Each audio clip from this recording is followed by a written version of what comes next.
Meus irmãos, então vamos dar continuidade aqui ao nosso assunto, das nossas lições na confissão de fé. Vamos orar, vamos começar orando, oremos ao Senhor.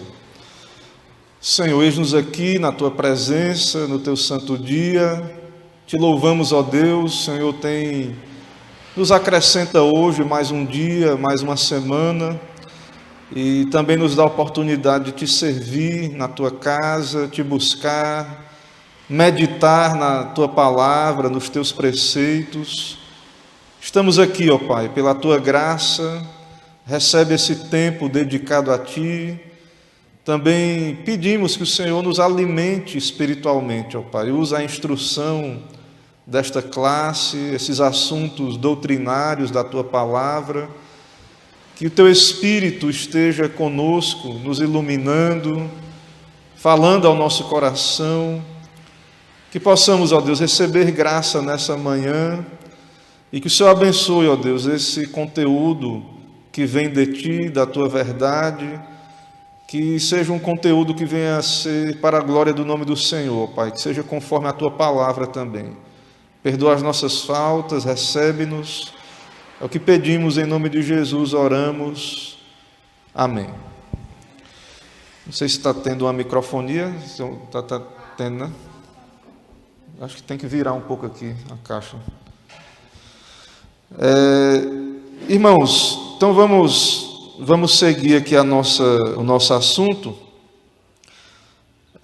O versículo que eu citei, versículo base, citado, Hebreus 10, 31, nos lembrando, em Hebreus 10, 31, nos lembra que nós não somos dos que retrocedem para a perdição, somos, entretanto, da fé para a conservação da alma. Então, Deus nos chamou com o propósito de alcançarmos, de fato, o fim da nossa fé.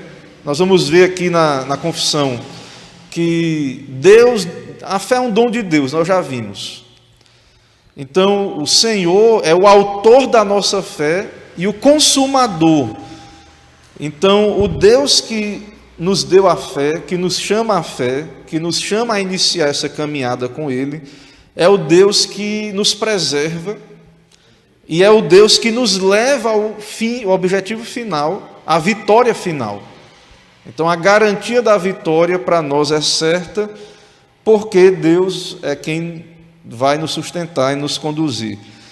Então, em Hebreus 10, 31, uma palavra de incentivo, de esperança, de uma esperança firme.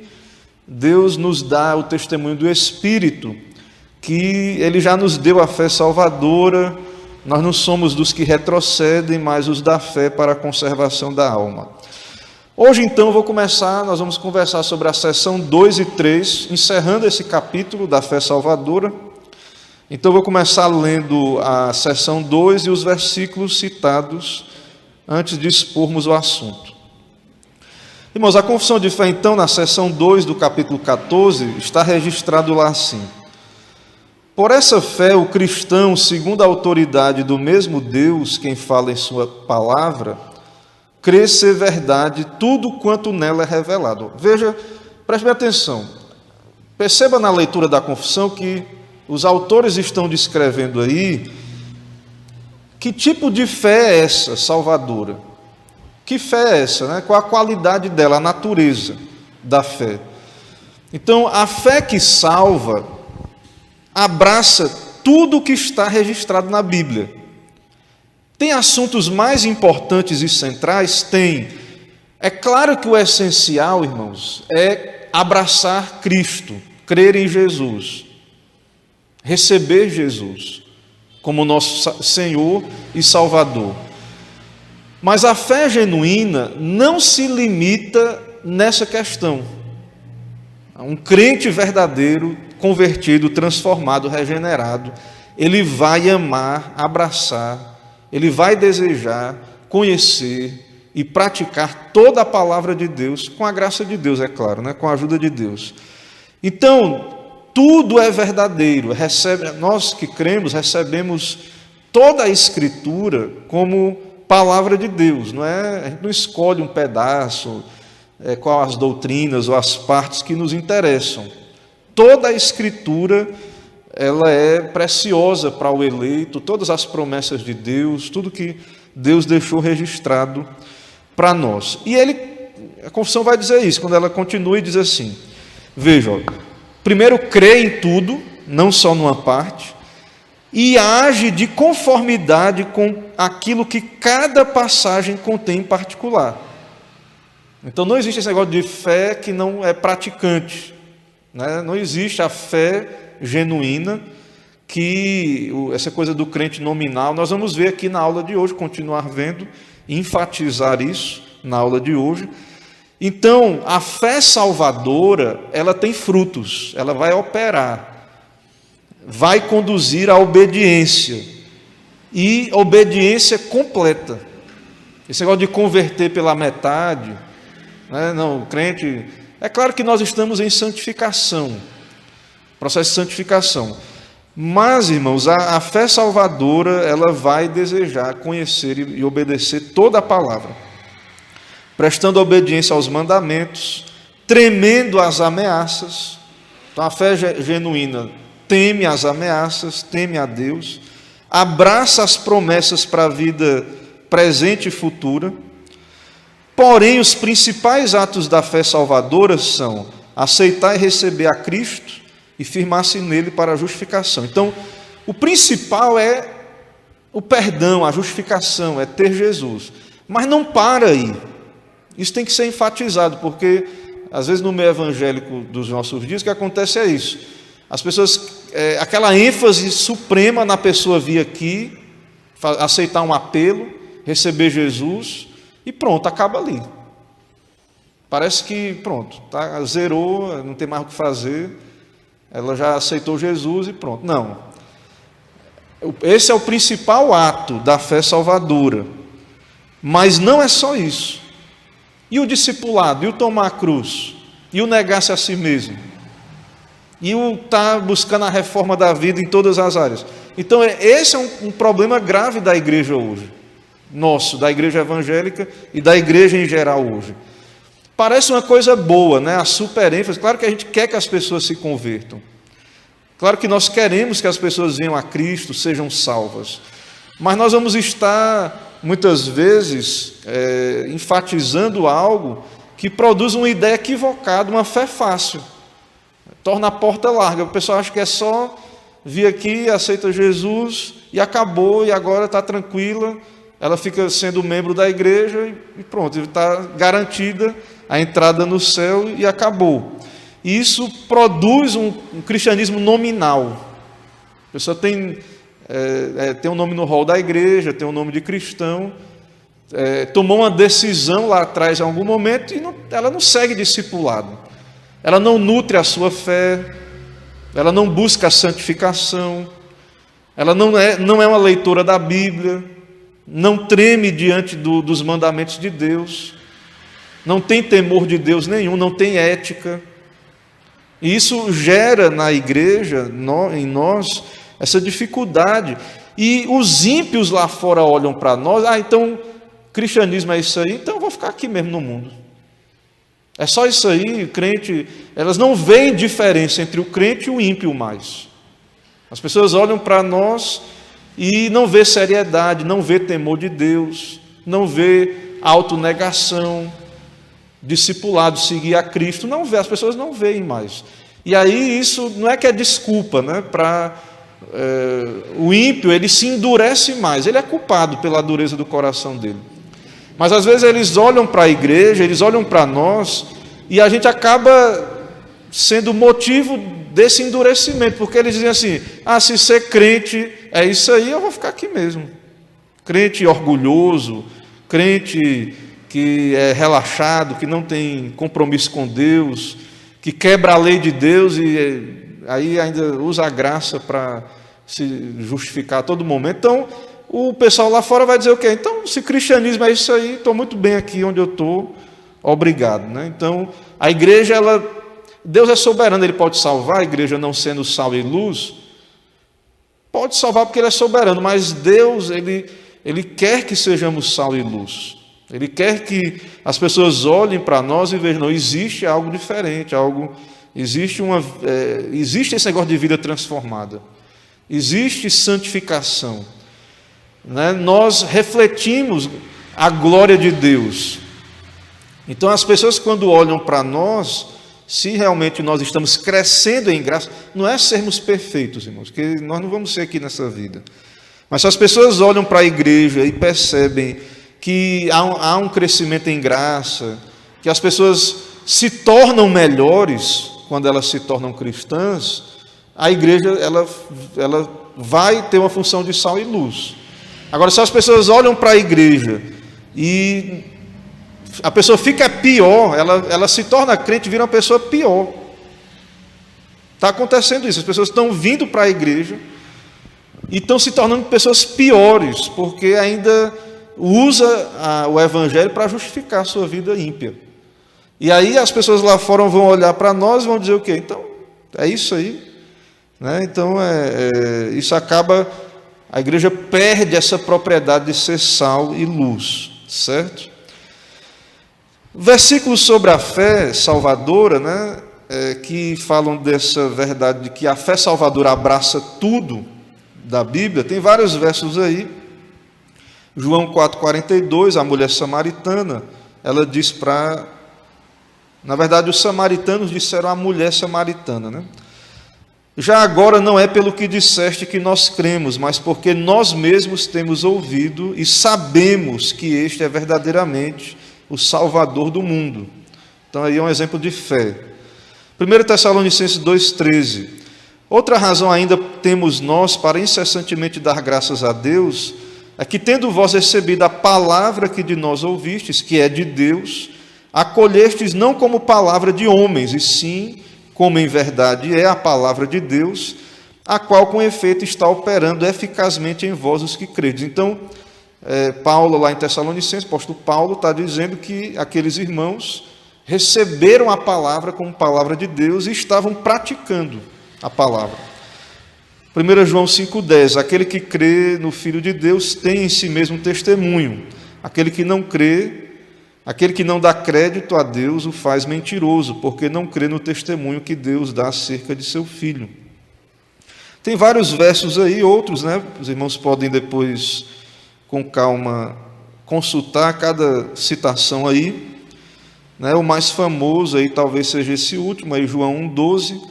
Mas a todos quanto receberam, deu-lhes o poder de serem feitos filhos de Deus, a saber, aos que creem no seu nome. Irmãos, a pregação bíblica redescoberta pela Reforma, que enfatiza que é graça. A questão é, você crê ou não? A questão é essa, né, que é colocada diante de nós. Então, isso gera uma questão, a seguinte questão. Então, todos que creem vão ser salvos? É só ser crente, é só aceitar o apelo e pronto, está tranquilo? Todos os crentes vão ser salvos? Não há uma resposta simples, irmãos. Preste bem atenção. No sentido bíblico, profundamente bíblico, sim, a Bíblia diz, quem crê está salvo. Só que quem tem essa fé que é dom de Deus, a fé salvadora, a fé salvífica, a fé genuína. Porque se você ler com atenção o Novo Testamento, você vai perceber que muitos creram em Jesus e não foram salvos. Você não já percebeu isso não? Que teve gente na Bíblia que creu em Jesus, mas não foi salvo? Você já parou para pensar nisso? Lá no Evangelho diz que muitos dos principais creram nele. Mas em seguida, o Evangelho de João diz, mas não o confessavam por causa dos fariseus, para não serem expulsos da sinagoga, porque amavam mais a glória de Deus do que a glória dos homens do que a glória de Deus. Então teve muita gente na Bíblia que teve uma fé que as pessoas dão vários nomes, fé histórica, assentimento intelectual, né? Mas não abraçou Cristo como Senhor e Salvador, submetendo completamente a Ele. Então, muitas pessoas têm um tipo de fé que não produz fruto, não move a obediência, não produz temor, né? Não produz temor em seus corações, não querem abandonar o pecado, o mundo, os hábitos pecaminosos. Muitas pessoas vêm aqui, mas não estão dispostas a virar as costas para o mundo, a mortificar o pecado, certo? Então, muita gente tem medo de perder as posições no mundo, a fama, o status. Até concordo, não, a Bíblia é a palavra de Deus, o cristianismo é a verdade, mas tem alguma barreira ali. Algumas pessoas são quase cristãs, digamos assim. Então, nós vamos ver na Bíblia que há categorias de pessoas. Por exemplo, você vai perceber isso também na parábola do semeador. Tem aquela semente à beira do caminho que nem floresce, não nasce, mas tem um tipo de semente que cai em solo rochoso e no espinhoso, que a planta cresce, mas não dá fruto, que é um tipo de pessoas que experimentaram algo do cristianismo, mas não foram regeneradas, não foram salvas, e depois se desviaram e se perderam. Então, tem um livro que eu quero recomendar. Hoje ele está sendo vendido, mas ele era distribuído gratuitamente. Ainda existe a versão gratuita na internet, no site do Monergismo, que é o nome do livro é Estudo sobre a Fé Salvífica, de A.W. Pink. Esse livro está lá, você pode fazer a busca no Google, vai aparecer. Eu vou ler aqui uma parte, uma citação, e quero recomendar que os irmãos estudem esse livro com seriedade. É um livro muito bom, muito sério o assunto, muito importante. E Pink diz ali no seu livro o seguinte, que muitos leitores foram educados com a ideia de que só há duas pessoas no mundo, crente e incrédulo. Mas essa classificação é enganosa. Ele diz que, na verdade, há três classes de pessoas. E ele cita o que o Novo Testamento diz: judeus, gentios, certo? Ele diz: não vos tornei causa de tropeço nem para judeus, nem para gentios, nem para a igreja de Deus. Então ele fala de judeu e gentio. Mas entre os judeus, ele diz que há duas classes. Dentre isso que seria o judeu, né? Ou o crente, certo? Aquele que é cristão. Então assim, primeiro pensa, quem era o gentio nessa linguagem? O gentio seria hoje essas pessoas alheias à igreja, digamos assim, na linguagem lá do período do Antigo Testamento, né? Na igreja do Antigo Testamento. O gentio naquele tempo era aquelas nações que não faziam parte da aliança, não conheciam o Antigo Testamento. Hoje, essas pessoas que estão fora da igreja, certo? Hoje seria isso, ok? Mas, mesmo dentro de Israel, tinha dois grupos, porque Paulo diz em Romanos 9,6, nem todos os que são de Israel são israelitas. Então, existe a pessoa alheia à fé, mas mesmo dentro daqueles que supostamente têm fé, ou estão dentro da igreja, digamos assim, dentro de Israel lá na época e hoje dentro da igreja, tem pessoas que têm fé, e é um tipo de fé, mas que essa fé não é isso que a gente tem dito, não abraça toda a Bíblia, vive no pecado, não quer abandonar o mundo, não quer ser um discípulo, certo?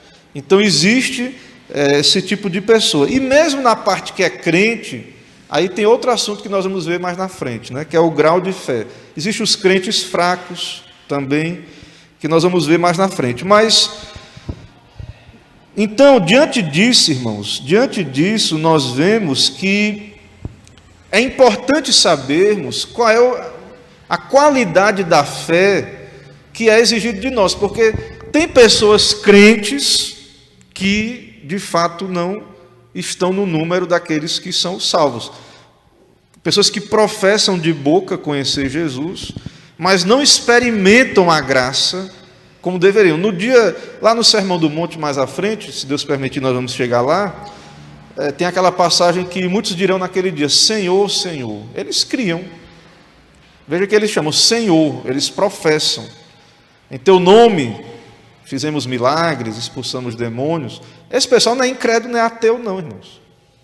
Esse pessoal que vai estar lá dizendo Senhor, Senhor, não pense que é o ateu, a pessoa que vive na imoralidade grosseira lá fora, não. Eram pessoas que estavam dentro daquilo que a gente chama de cristandade, de cristianismo. Então, essa ideia assim, essa ideia geral das pessoas, todo mundo que veio atender um apelo, embora eu estou falando isso, mas a gente não faz apelo aqui na igreja, né? Mas nos colocando dentro desse movimento evangélico, né? Vamos dizer que a gente está dentro desse movimento, né? Que é chamado evangélico. Existe um movimento evangélico, ele abraça várias denominações, né? Não entra em detalhes doutrinários, mas crê que a Bíblia é a palavra de Deus. Igrejas verdadeiramente evangélicas creem que a Bíblia é a palavra de Deus. Geralmente esse meio evangélico não enfatiza como nós algumas doutrinas, e aí há uma unidade, né, maior aí dentro desse grupo. Então, estou falando que é comum no meio evangélico. Então, as pessoas acham que todo mundo que creu, aceitou um apelo, faz parte de uma igreja, pronto. Acha que é isso que a Bíblia diz assim, está salvo. Sem uma profundidade maior, sem analisar com mais profundidade, né, o que é essa fé salvadora. Então, isso passa uma ideia de algo moleza, fácil. E acaba, irmão, sendo também isso algo enganoso, porque a pessoa pensa, o ímpio, ele pensa assim, ó, poxa, eu faço o que eu quiser aqui, depois vou lá numa igreja e creio e pronto, estou garantido. As pessoas criam isso na mente. A pregação reformada da justificação pela fé levanta questões sobre uma crença fácil. Porque a gente às vezes não afirma com clareza que a fé salvadora, lembra de João Batista? Raça de víboras, né? Quem vos induziu a fugir da ira vindoura, produza frutos de arrependimento. João Batista disse lá, né? O arrependimento genuíno tem fruto. Então, a igreja, quando nós como igreja rebaixamos o custo do discipulado, é só, pronto, rapaz, você não quer ser salvo, você é pecador, você não quer ser salvo, não, a pessoa quer, né? Então vai lá na igreja, vai lá na frente, pronto. É isso ser discípulo de Jesus, é só isso, acabou aí. Quando nós rebaixamos, irmãos, o discipulado a isso, de fato, assim, a gente transmite essa ideia, né, de uma crença fácil. E algumas pessoas pensam que a fé reformada ensina que tudo o que precisamos fazer é crer, então podemos viver uma vida relaxada e licenciosa.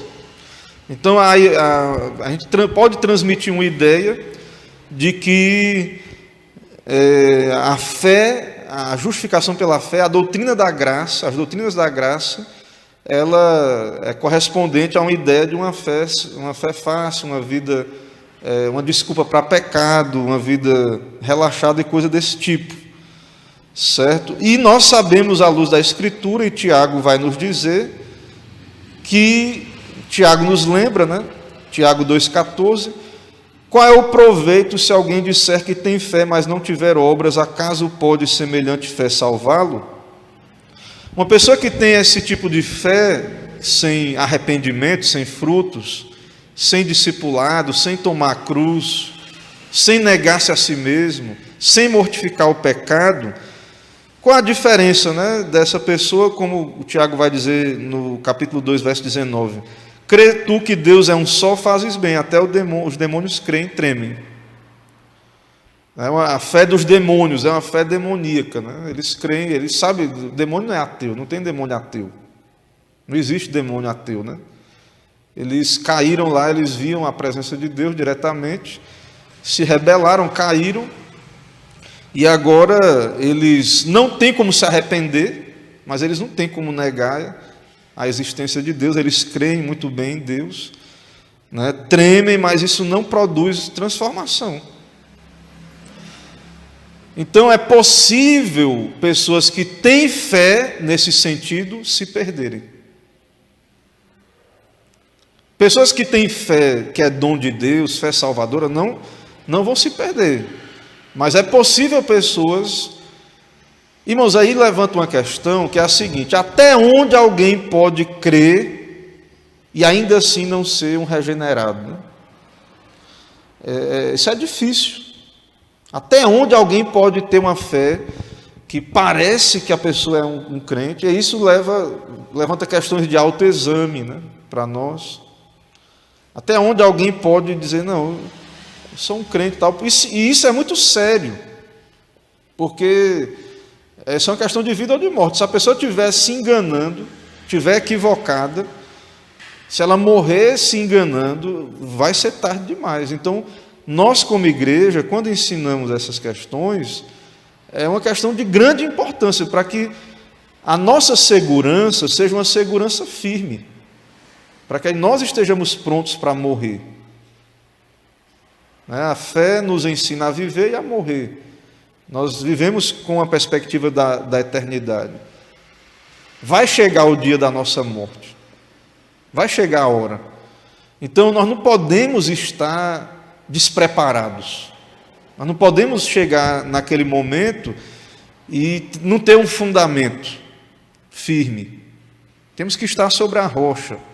Temos que estar garantidos em Cristo Jesus, né? Não em nós mesmos, mas em Cristo Jesus, seguros. Então, se a pessoa acha que fé é assentimento intelectual, o demônio também crê. O demônio, se você perguntar tudinho para ele, o catecismo, ele vai concordar todinho com o que está sendo dito ali, né? Mas quer dizer então, pastor, que assentimento intelectual não é importante? É importante, né? É importante, faz parte da fé, mas não para aí, certo? É importante lermos a Bíblia, estudarmos, estarmos instruídos sobre o que é a fé, essas coisas, é importante. Só que o problema é quando isso fica restrito a isso, porque a fé, irmãos, a fé genuína, ela é algo que é experimentado, é uma graça, é um dom de Deus. Não é algo só de pesquisa, né? Não é algo só que você pesquisou. Você pode pesquisar, por exemplo, o funcionamento de uma aeronave, né, de um avião, e conhecer bem como é que funciona, confiar naquilo ali, né, intelectualmente. Mas, de fato, ter medo, né, de voar na máquina lá, ou não confiar de entrar, né, no avião, digamos ali assim. Então nós temos que entender a mensagem, mas a fé salvadora é que vai nos dar coragem de nos entregarmos nas mãos de Deus, no sentido prático, né, experimental, aplicar essas verdades à minha vida, plenamente. Então, assentimento intelectual, concordar com a Bíblia é uma parte. Ter informação é importante, mas precisamos de mais. Segundo a nossa confissão, o tipo de fé que se espera de nós é uma que abraça a boa notícia do Evangelho, mas tudo o que está na Bíblia. Somos contra o conceito de fé implícita. Então, não tem esse negócio do crente, irmãos, não ser um estudante da Bíblia. Não existe um crente, uma pessoa crente de verdade ou então ele vai ser um crente fraco, como vamos ver, não vai ser sal e luz, não vai estar glorificando a Deus, vai sofrer a disciplina de Deus se for realmente um crente, certo? Porque nós somos contra a fé implícita. O que é a fé implícita? Fé implícita é uma doutrina da Igreja Romana, Igreja Católica Romana, que assim, você se torna membro da igreja e pronto, pode confiar que vai dar tudo certo. Você está com o nome aqui no hall da igreja, fique tranquilo, você está na igreja certa, você vai para o céu de qualquer maneira. Fé implícita existe, irmão, só tem uma pessoa que podemos confiar implicitamente, fechar os olhos, é Deus. É uma pessoa que é três, né? Um Deus trino, há um Deus em três pessoas. Pronto, em Deus você pode confiar. Juntamente com Deus, a sua palavra, que é a revelação dele perfeita. Mas exigir fé implícita para a igreja, ou para eu como pastor chegar assim, eu sou pastor Camon, estudei nos seminários aí da IPB, tenho um mestrado, depois aí, se Deus permitir, né, doutorado, o que for, pronto, agora confie em mim que eu disser aqui. Irmãos, isso não é bíblico, né? Não é o que a reforma nos trouxe, né? A reforma protestante. Não é o que Deus exige de nós na sua palavra, certo? E é perigoso, é perigosíssimo, certo? A sua fé tem que estar fundamentada na palavra de Deus, nas doutrinas bíblicas. Você pode confiar plenamente no que Deus diz na palavra, né? Mas não somos infalíveis. As instituições, né? As igrejas visíveis, os pregadores, nós não podemos exigir fé implícita de ninguém. Mas a fé que conduz alguém a Jesus vai conduzir essa pessoa a crer em tudo que está na Bíblia. Todas essas lutas na história da igreja têm sido por causa das pessoas tentando reinterpretar a Bíblia. Não é bem assim, reinterpreta e tenta dar um jeitinho, né, no que está ali. Não, tudo que Deus falou é para nós, temos que abraçar. Tudo que Deus falou, irmãos, tem autoridade divina. Toda a Escritura. Então não existe crentes, né, genuínos que... Eu sei que o crente tem pecado, ele pode não ter sido bem discipulado, resistir a alguma coisa ou outra, mas finalmente ele vai submeter a Deus. A fé vai vencer, né? A fé em Deus, na palavra de Deus. É por isso, por não crermos na fé implícita, é por isso que o nosso papel aqui é ensinar. Não é forçar ninguém a concordar, né? Quem convence é Deus. Mas assim, tem que haver a instrução, porque não é fé implícita, não é só porque você é membro da igreja ou é presbiteriano que tudo bem. Não, você tem que ser um discípulo de Cristo, você tem que andar com Jesus. Então a fé salvadora produz ação, resposta. Pessoas sem fé salvadora podem ouvir, ler e entender a Bíblia, sem que isso as mova a ação. Então, pessoas sem fé salvadora, parece que não acontece nada. Ela lê a Bíblia, escuta pregação, mas aquilo não desperta ela. Né? Essa coisa que nós vemos hoje, irmãos, que o pessoal quer que a gente... Eu sei que existe o trabalho da igreja, do pastor e tudo, mas... essa coisa de uma fé que tem que ser... Tem momentos, claro, que nós vamos ver aqui na frente, né? A fé fraca. Existe a pessoa, né? Nós podemos passar por altos e baixos, momentos que nós estamos com a fé fraca. Mas, irmãos, temos que ter cuidado que pode ser também que esteja faltando fé genuína. Né? Isso é triste, nós devemos nos preocupar, orar, trabalhar, né, como igreja, no que depender de nós, mas a fé é dom de Deus. E nós não temos como, nesse sentido, é claro que se a pessoa está com uma fé fraca, isso deve nos mover como igreja a compaixão, a orar, a fazer algo, né, em certo sentido, a aconselhar a pessoa, que eu vou trazer aqui alguns conselhos mais na frente, para pessoas com fé fraca, né? Se é um crente... Fé fraca, irmãos, é alguém que é crente, mas está fraco na fé. Mas isso também traz preocupação, juntamente com isso que eu tenho dito, desse equívoco, de muita gente achar que ser crente é só fazer parte da igreja, vir num apelo ou coisa do tipo. E a verdade é que pode ser que a proporção de pessoas sem fé genuína dentro da igreja seja muito grande. E é por isso que tem que estar... O pessoal fica buscando esse negócio de ser relevante toda hora e tem que estar arrastando as pessoas com motivações carnais, com técnicas carnais, psicológicas. Se as pessoas tiverem fé, elas vão ser movidas. O que deve nos mover à ação é Deus, é a fé, é o temor de Deus, é a palavra de Deus. mas temos nos acostumado, né, como igreja, a ser movidos por outras motivações. E aí tem uma hora que vai ter os altos e baixos nessas motivações, mas nós temos que ser fiéis, né? Então quem tem fé vai estar sendo fiel. É claro que essa fé pode estar fraca, eu vou falar disso mais na frente um pouco. Então, o verdadeiro cristão que acredita no que está escrito, ele vai obedecer. Pode ter uma obediência parcial, uma obediência fraca, mas ele sabe que tem que obedecer.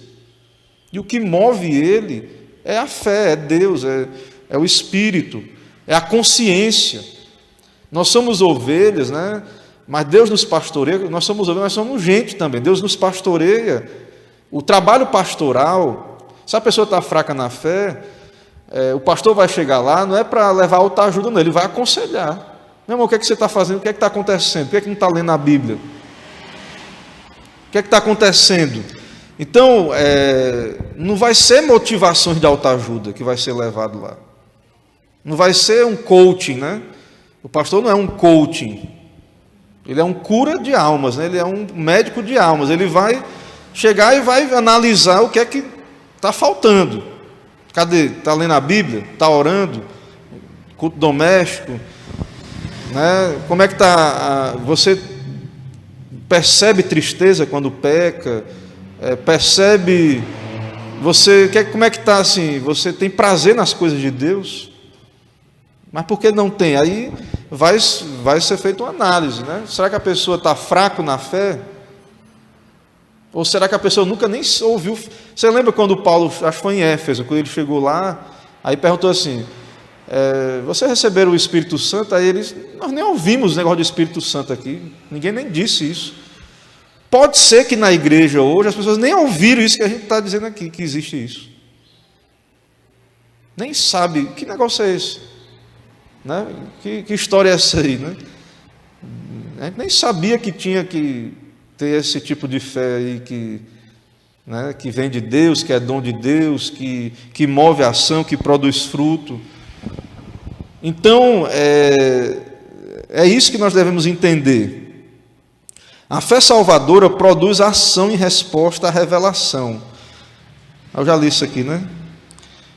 Pessoas sem fé salvadora podem ouvir, ler e entender a Bíblia. Então, a gente acha às vezes, se a pessoa gosta de teologia, gosta de Bíblia, quer dizer que ela tem fé salvadora. Não. Não quer dizer que ela tem fé salvadora só porque ela gosta de Bíblia. Ela pode ouvir milhares de sermões com um coração sem fé, sem regeneração. Então ela vai ouvir e isso não vai. A vida dela vai continuar seguindo os padrões do mundo, seguindo a carne, seguindo o que está aí. Né? O cristão genuíno que tem fé, quando ele lê na Bíblia a palavra de Deus, ele treme diante de Deus. Mas não é só como os demônios, né? Porque o demônio treme, porque ele sabe que está condenado e vai para o inferno. Mas é o temor santo, que é dom de Deus, que está na alma salva.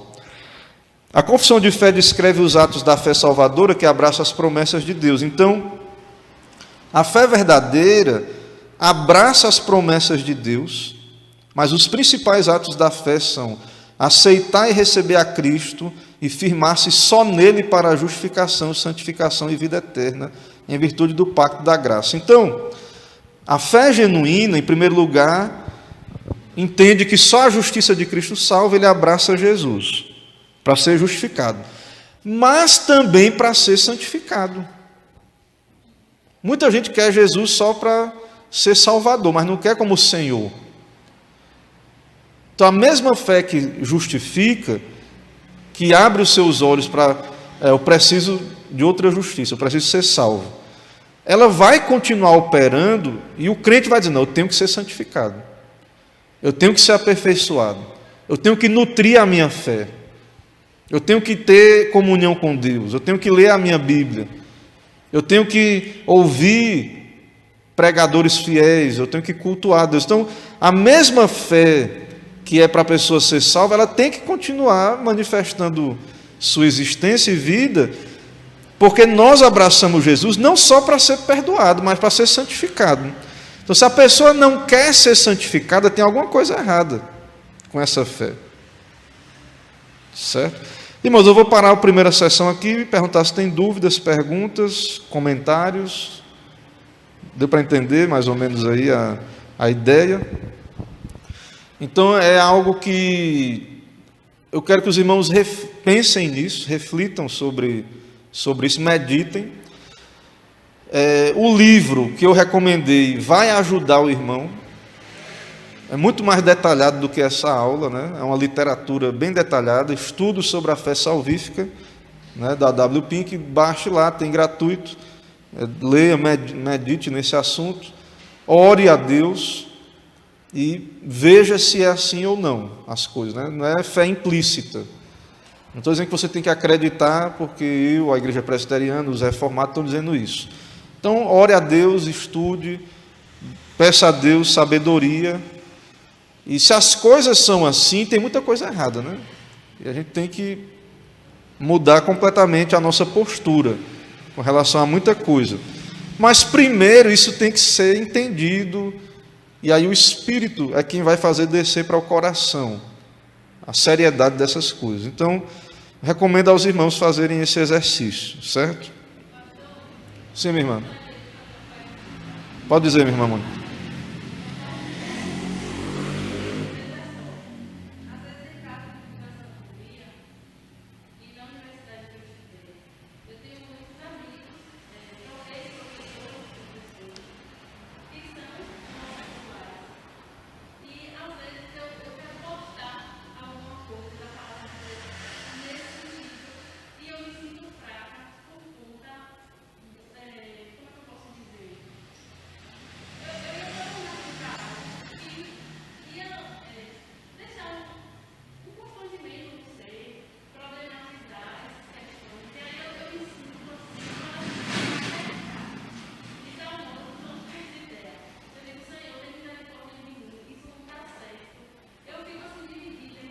Sim.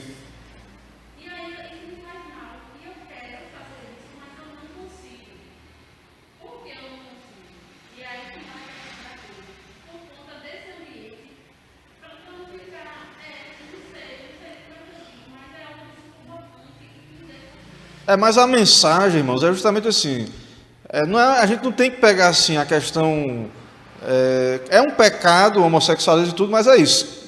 As categorias não é só quem está na igreja é salvo e quem está lá fora ou na universidade está perdido.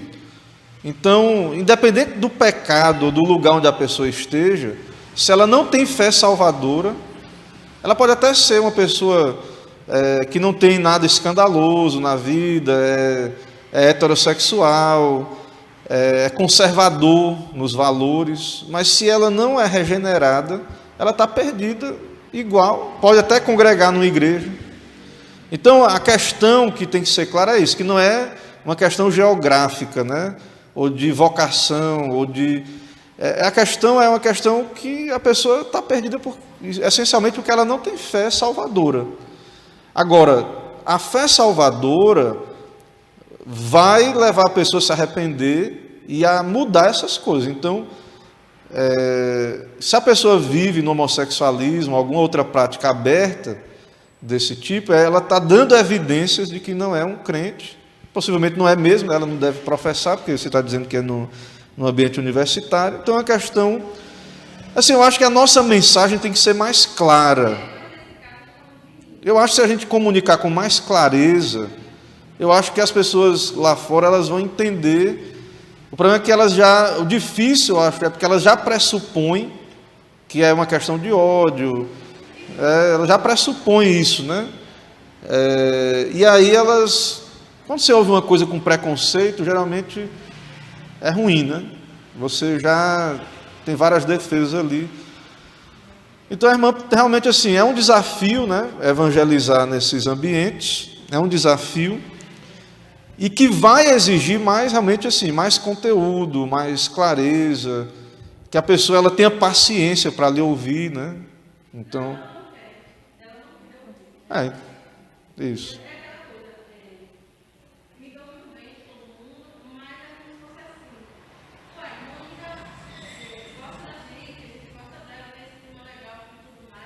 na verdade ela não concorda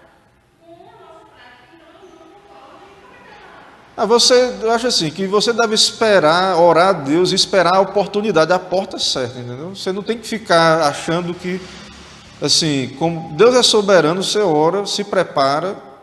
Você não pode achar, você não pode achar que, tipo assim, a ideia assim, se eu não falar aqui, está tudo perdido. Porque não é assim, né? Claro que a gente tem que falar, mas existem as ocasiões, as oportunidades. Existe uma obra do Espírito que pode ir lá operando e preparando essa pessoa para lhe ouvir no momento certo. A literatura é um meio muito bom, eu entendo. Hoje nós temos muito material bom gratuito, que talvez essa pessoa ela não lhe escute, mas se você der um livro para ela, entendeu? Se você recomendar, né, uma palestra, um estudo, um sermão, pode ser que ela não queira ouvir. Então, acho que talvez a literatura, na minha opinião, né, seria uma maneira mais fácil. Mas ela pode também não querer, mas aí você cumpriu a sua função como igreja, né, como serva de Cristo, de você estar ali à disposição do Senhor, né, para falar, para comunicar, orando a Deus para que Ele abra uma porta para essa comunicação. E Deus é soberano, Ele vai abrir, né, Ele vai oportunizar, e você pode contribuir nesse sentido, né? Não acho que você tem que ficar com a consciência pesada a cada momento, né? Como se dependesse de nós, né? Essas coisas, completamente. Depende em parte, né? E Deus vai nos usar. Irmãos, essa fé, vamos avançar aqui porque o tempo avançou já também, embora a gente começou um pouco depois a aula, teve um atraso no começo, mas a seção 3 da Confissão de Fé vai dizer o seguinte: essa fé é de diferentes graus, é fraca ou forte. Então, mesmo quem tem fé genuína, essa fé pode ser fraca ou forte. Pode ser, muitas vezes, de muitos modos, perturbada e enfraquecida, mas sempre alcança a vitória. Então, o crente, por falta de leitura bíblica, de uso dos meios de graça, ele pode enfraquecer, ele pode cair em algum pecado, mas se ele tem a fé genuína, ele vai se arrepender e ele não vai cair ao ponto de ser destruído. Mas ela pode também ser forte, em muitos atingindo a perfeita segurança em Cristo. Então tem crente que está pronto para tudo, né? Se vier o martírio, tem gente que tem a fé mais forte. Então a gente deve procurar crescer na graça, na fé, no conhecimento, para a gente enfrentar dificuldades com mais coragem, né? Com mais força. Então é possível que alguma situação dessa seja isso. A gente precisa crescer. Então Deus sabe disso. E aí é usar mais os meios de graça, buscar mais o Senhor, para a gente estar pronto para enfrentar os desafios do nosso tempo. Então essa fé ela vai vencer. E ele diz também que Deus é o autor e o consumador dessa fé. Então a garantia da vitória é porque Deus é o autor e consumador da fé. Tem vários versículos, né? Os irmãos podem investigar com cautela depois, cada um. Mas eu quero ler aqui 1 João 5, 4-5. Porque todo o que é nascido de Deus vence o mundo, e essa é a vitória que vence o mundo, a nossa fé. Quem é o que vence o mundo? Senão aquele que crê ser Jesus o Filho de Deus. Então, a fé vence, né? E tem outros exemplos aí. Então, irmãos, o justificado é justificado e pronto. Não há ninguém mais justificado ou menos justificado. A pessoa tem a fé genuína, Deus bate o martelo e diz justo. A justiça é a justiça de Cristo, os méritos é o de Cristo, a justiça perfeita. Então, todos os crentes estão igualmente perdoados, não há condenação mais. Todos os crentes são igualmente justos diante de Deus. Mas a fé oscila. Não é que Deus oscile ou o que Ele declarou, mas a nossa fé oscila. A nossa fé é misturada com incredulidade. Só Deus pode conceder fé salvadora, porque é uma graça de Deus. Mas o nosso papel é pregar e, quando cremos, ouvimos a pregação e cremos, nutrir essa fé. Nutrir essa fé, alimentar, fortalecer, crescer na graça e no conhecimento. Todos nós enfrentamos momentos de fraqueza na fé, altos e baixos, lutas, tentações. Lutero tinha uma luta, né, espiritual, depressão, outros homens de Deus.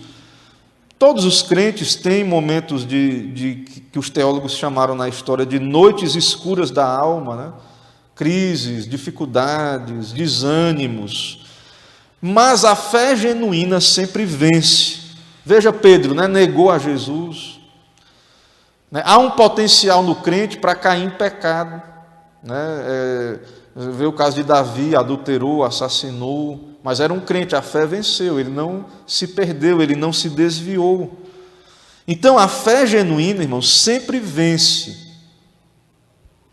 O crente pode cair, pode, mas ele não é destruído. Ele é restaurado por Deus, né? Deus vai pastorear, o Espírito Santo, os meios de graça, a irmandade Deus usa também. Então, devemos pensar nisso, certo? Lembrar disso.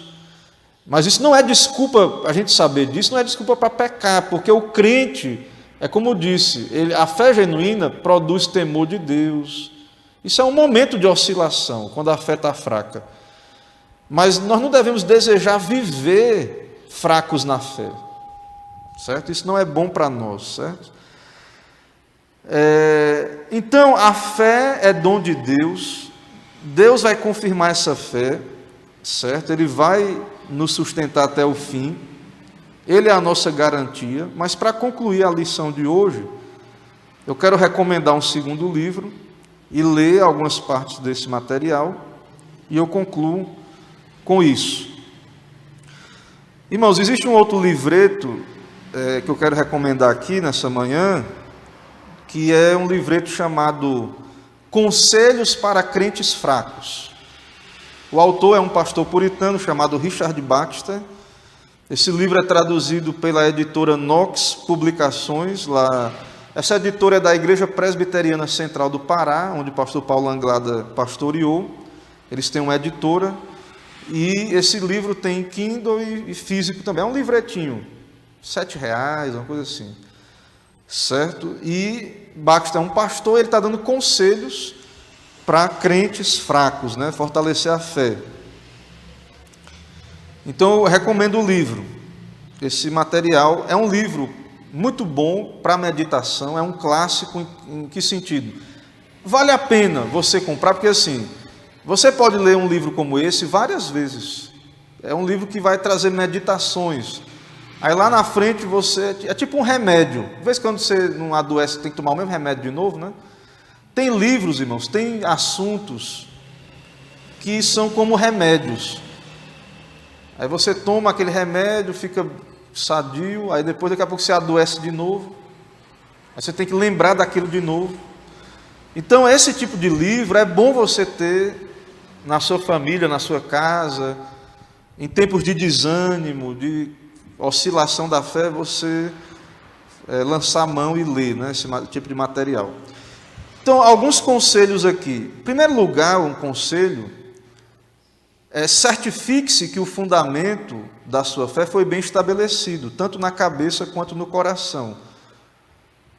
Ou de outro modo, você jamais poderá alcançar a confirmação, nem ser salvificamente edificado. Então, não há segurança se a pessoa não tem um fundamento. É isso que eu estou fazendo aqui, ensinando, né, os irmãos.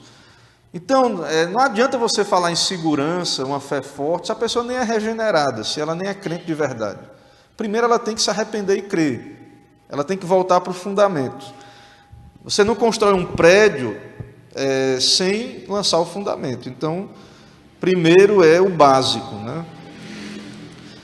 Segundo lugar, não pense que uma vez convertido, tudo está feito. Esse é um erro, né? Não é reformado isso.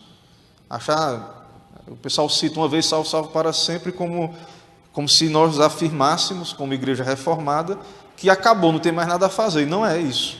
Isso não é a nossa fé bíblica e dos nossos símbolos de fé. Quando você se converte, é só o começo da luta. Converteu, maravilha. Paz com Deus, alegria. Se morrer como ladrão da cruz no mesmo dia, está no céu. Mas a vida cristã começa ali, naquele momento da conversão. Está seguro? Maravilha. Está seguro em Deus? Maravilha. Mas ainda há uma grande obra a ser realizada. A santidade é o caminho para a felicidade. Então, está justificado, mas precisa ser santificado. Então, é um conselho, porque às vezes o crente está fraco, porque ele acha que, pronto, estou garantido a eleição. O pastor disse que, fui lá na igreja, o pastor falou que, pronto, está eleito, está tudo bem.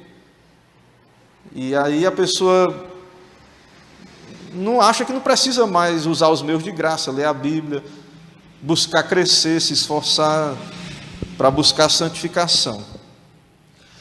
Certo? Então, muito cuidado e diligência é requerido de nós, que nós seremos salvos por Cristo, não é mais certo do que seremos guardados pela fé no amor e na santa obediência. Então, assim como é seguro que nós seremos salvos, nós também temos que saber que o salvo vai ser guardado na fé, no amor e na obediência, ou seja, ele vai perseverar.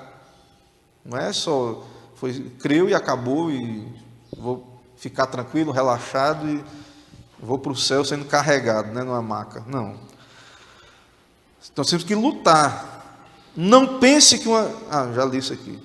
Próximo, tem vários outros, irmãos, aqui eu recortei alguns só, no livro lá tem vários outros. Progrida de modo descendente humilhação, cresça em humildade, saber que você não é nada. Bem-aventurados os humildes, os pobres de espírito, né, que nós já pregamos aqui. A alma humilde reconhece nada ser, ela tem fome e sede de justiça. Então você tem que continuar valorizando Jesus como no dia da conversão, valorizando a justiça de Cristo. Exercite-se diariamente em uma vida de fé em Jesus.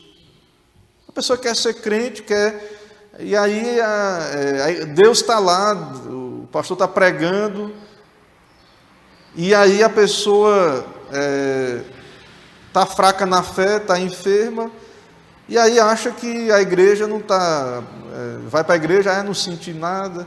Irmãos, vejam, se você estiver com a barriga doente, eu posso colocar a mais fina iguaria, a melhor comida na sua frente, que você gosta mais, a mais nobre, você não vai conseguir comer, se alimentar.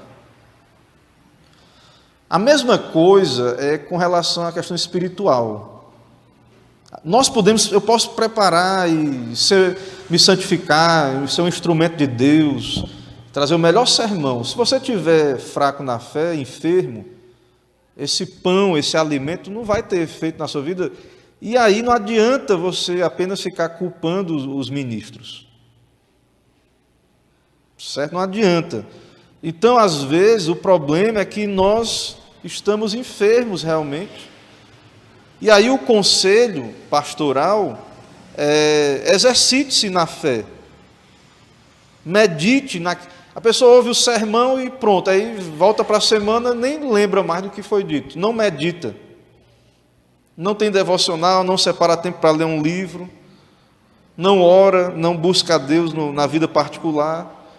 Aí chega domingo, aí vem para a igreja, não muda nada, não é santificada, não cresce em graça, não aproveita nada dos meios de graça. Então nós temos que ter cuidado com essa situação, e o conselho é esse, né? É a vida devocional. Em sexto lugar, mas não tem outros pontos lá, então não fiquem presos à ordem aí, mas aqui, pelo que eu copiei aqui, deixe que o conhecimento e o amor de Deus e sua obediência a Ele sejam obras da sua religião. Encontrar prazer, irmãos, na leitura bíblica, na igreja, no conhecimento de Deus, na obediência.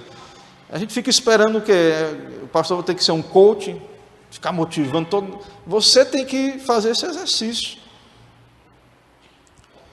né? Então a voz que você ouviu na sua conversão foi a de Cristo, foi a de Deus, não foi a do pastor A ou B. Você tem que continuar ouvindo a mesma voz, se animar no Senhor, se alegrar no Senhor, mortificar o pecado, a autonegação, tomar a cruz todo dia. O pastor não vai poder fazer isso por você, o presbítero, o diácono, o pai não vai fazer pelo filho, pela mulher, nem a mulher pelo marido. Isso é uma obra nossa, irmãos, de cada um de nós, a mortificação do pecado. Cada um de nós ser diligente. Eu tenho meus pecados, você tem os seus.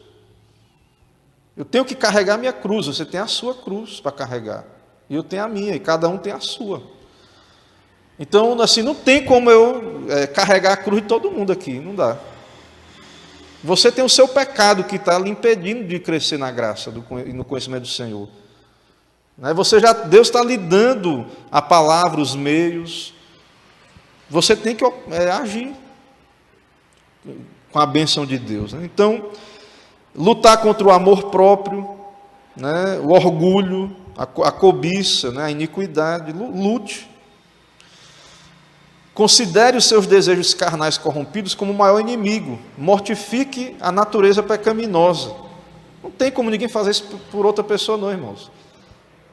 Você tem que levar isso a sério, essa obra de humilhação, de mortificação. Você tem que fazer isso. Então, você não tem que estar sendo governado pelo pecado, pelas concupiscências, pelas cobiças. Você não é livre em Cristo? Então você precisa lutar.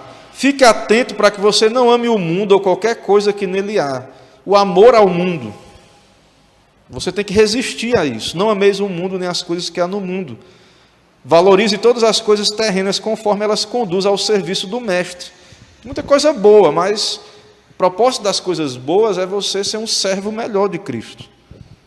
Viva pela fé, não olhando só para esse mundo. Se você cair em algum pecado, levante-se rapidamente por meio de um completo e profundo arrependimento e evite qualquer delonga ou cura paliativa. Então, nós temos que cair em pecado, ou houve uma falha, se arrependa, volte. Certo? Volte. Ele diz da ira, não se deixe o sol se pôr sobre a ira. A gente se ira. Às vezes acontece, mas pede perdão a Deus, volta.